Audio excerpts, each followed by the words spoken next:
Sim, tu és o Cristo, o Filho do Deus vivo.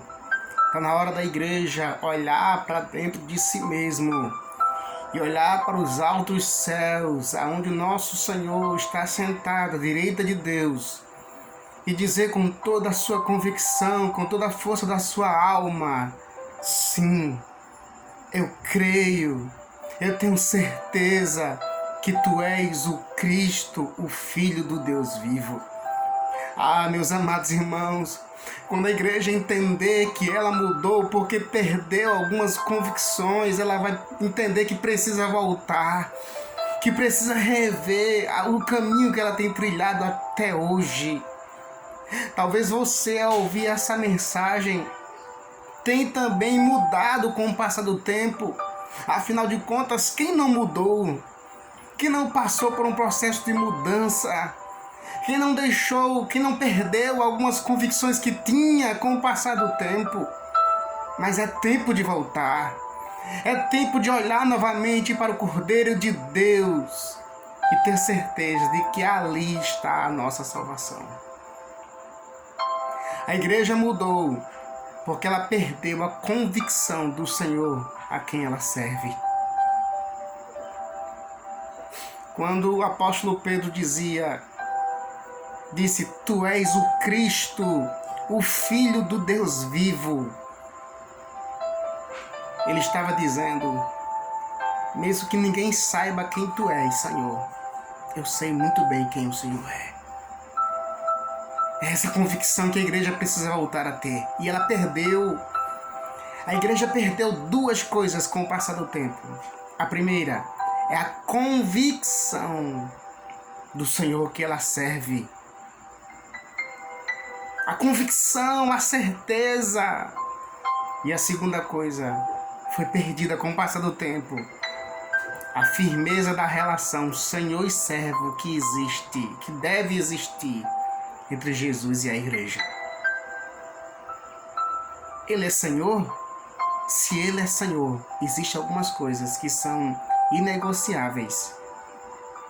Se Ele é Senhor, tudo e exatamente tudo que Ele disser para fazer, nós temos que fazer, se de fato nós somos servos.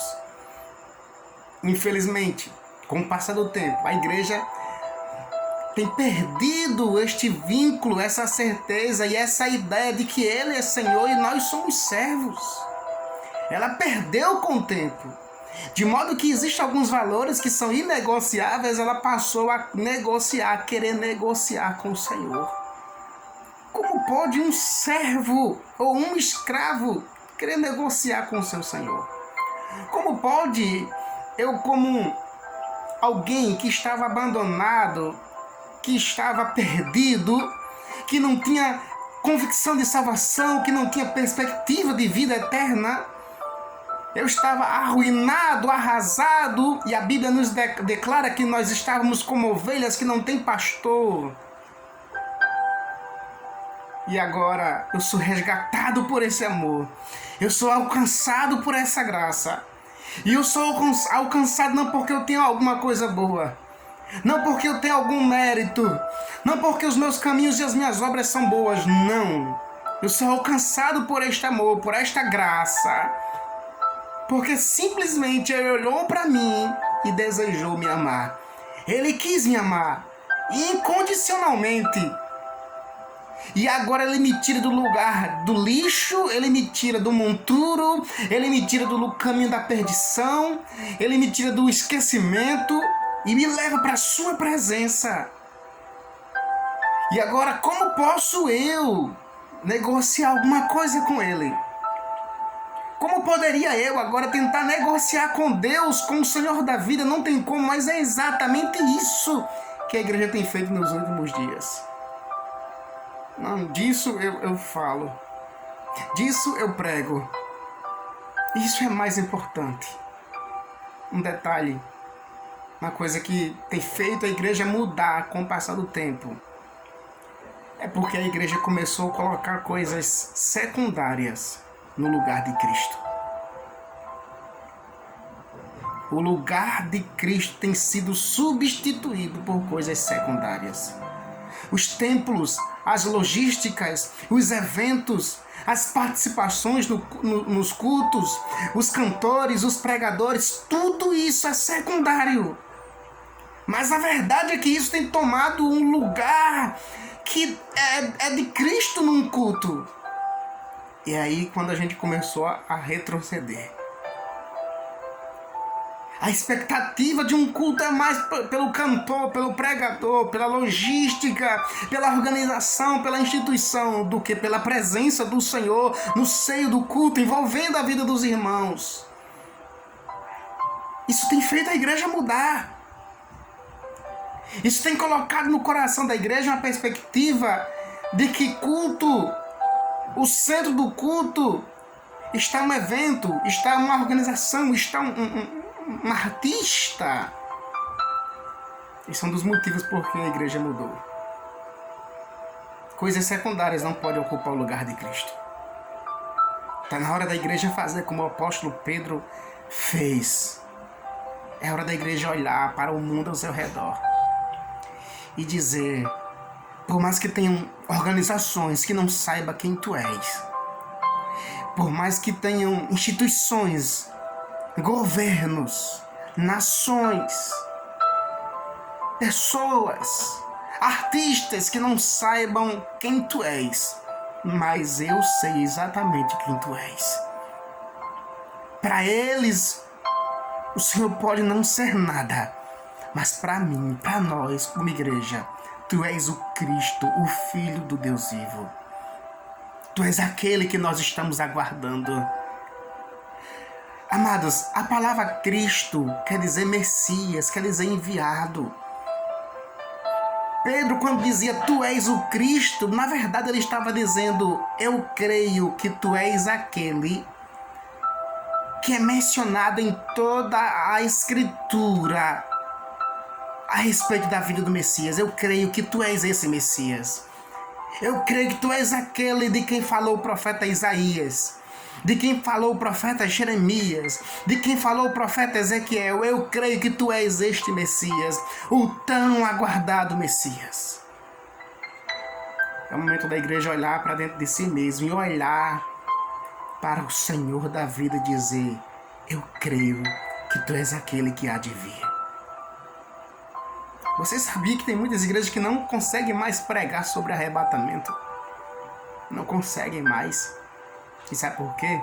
Porque perderam esta convicção. Perderam essa convicção. Infelizmente, olhe, nós temos uma facilidade enorme de encontrar diversas mensagens na internet. Dá uma pesquisada.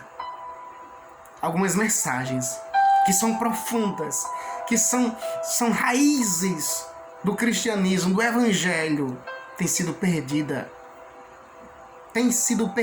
As pessoas estão discutindo muito mais sobre apenas escatologia é importante, mas estão discutindo muito mais sobre escatologia do que salvação, do que cruz, do que arrebatamento. Amados, a maior identificação de um ser humano com Cristo é a cruz. Essa é a maior identificação do ser humano com Cristo, é a cruz. A cruz revela quem nós somos e revela quem Ele é. Porque a cruz era para nós. A cruz me diz que eu sou um derrotado, que eu sou alguém sem vida. A cruz me diz que eu sou o culpado. A cruz me diz que eu sou o condenado. A cruz diz que Ele é santo, que Ele é puro, que Ele é Senhor da vida e que Ele está substituindo o nosso lugar para que tudo o que Ele é possa resplandecer em nós e possamos também ter vida. Não existe elemento melhor para identificar o ser humano com Cristo do que a cruz. Mas a gente não fala sobre a cruz. A gente fala sobre a vida e a bonança. A gente fala sobre curas. E quando a gente olha para os evangelhos, a gente vê pessoas sendo curadas, mas não sendo salvas. Para muitas, Jesus dizia, vá em paz. A tua fé te curou. Para outras, a tua fé te salvou. E o evangelho e o que é pregado nos dias de hoje é exatamente isso. A cura é mais importante. O bem-estar é mais importante. O status é mais importante. E isso tem feito a igreja mudar. Porque os irmãos vão participar do culto procurando outra coisa. E não é a essência de Cristo. E não a presença dele.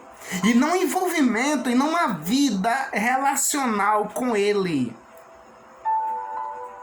Eu tenho dito sempre em minhas ministrações, para onde eu passo.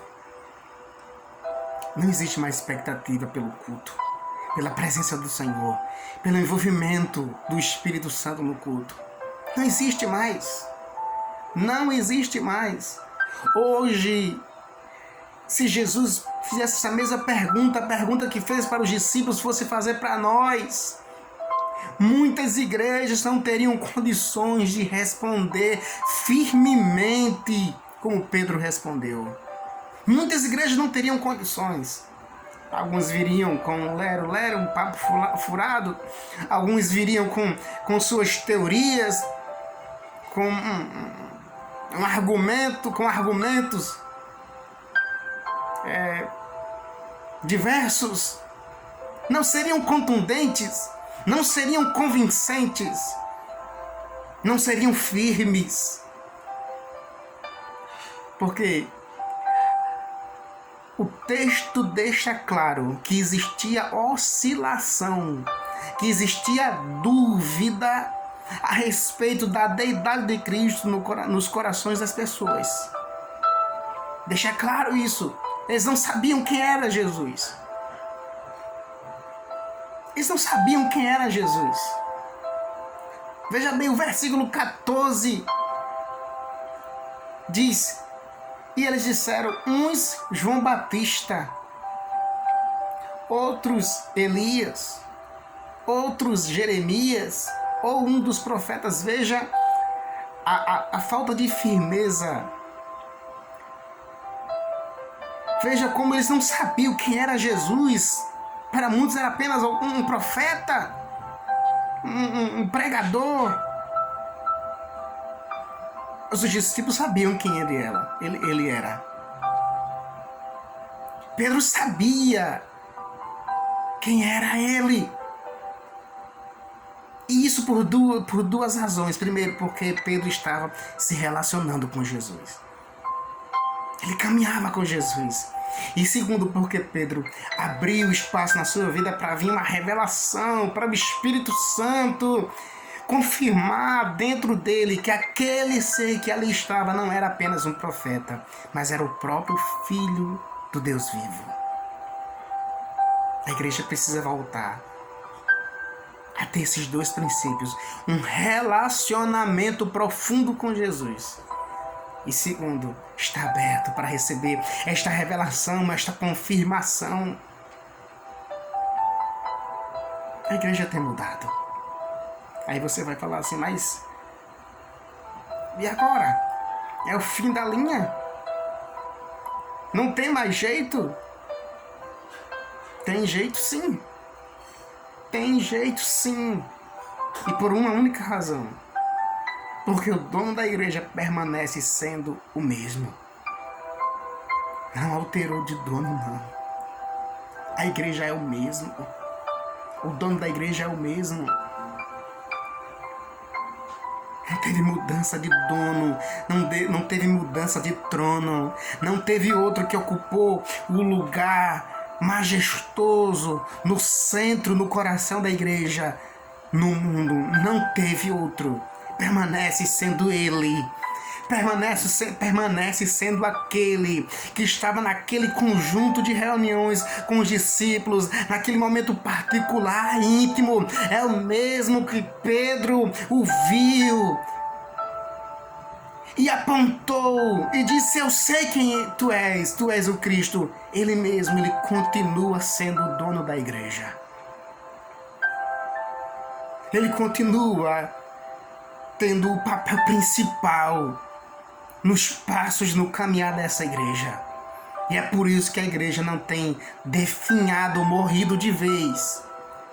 É por isso que a igreja ainda não caiu. Ou você acha porque porque nós somos autossustentáveis? Não existe governo para nos sustentar. Na verdade, as coisas estão desandando e tendem a piorar, infelizmente. Mas uma coisa é certa: a igreja sempre vai ter apenas um dono. E este dono chama-se Jesus de Nazaré. Veja o que diz o versículo 17. Jesus disse: bem-aventurado és tu, Simão Bar-Jonas, porque tu não revelou a carne e o sangue, mas meu Pai que está nos céus. Agora vejam bem, eu quero destacar neste versículo um fator importantíssimo que tem feito a igreja mudar. Preste bem atenção. Bem-aventurado és tu, Simão Bar-Jonas, porque tu não revelou carne e sangue, mas meu Pai que está nos céus. Uma das coisas que tem feito a igreja mudar é porque o ser que revela não é mais o Pai que está nos céus, mas passou a ser a carne e o sangue. O ser que revela não é mais o Deus que governa todas as coisas. A igreja tem dado espaço para existir, para haver revelação da parte da carne e do sangue, ou seja, de elementos, de pessoas, de grupos que não é Deus. Pessoas recebendo revelações falsas, mentirosas, enganadoras. E isso tem levado a igreja ao declínio. Quantos profetas mentirosos, falsos existem no dia de hoje, nos dias de hoje? Quantos ministérios que se levantaram por meio de contendas? Quantos homens que se propagam, se autodenominam, se colocam numa posição de governante? Quantos homens têm trazido um alimento sujo para a igreja, alimento podre, um alimento que não é vinculado com a palavra do Senhor, que não tem o DNA de Cristo, que não tem o DNA do Evangelho.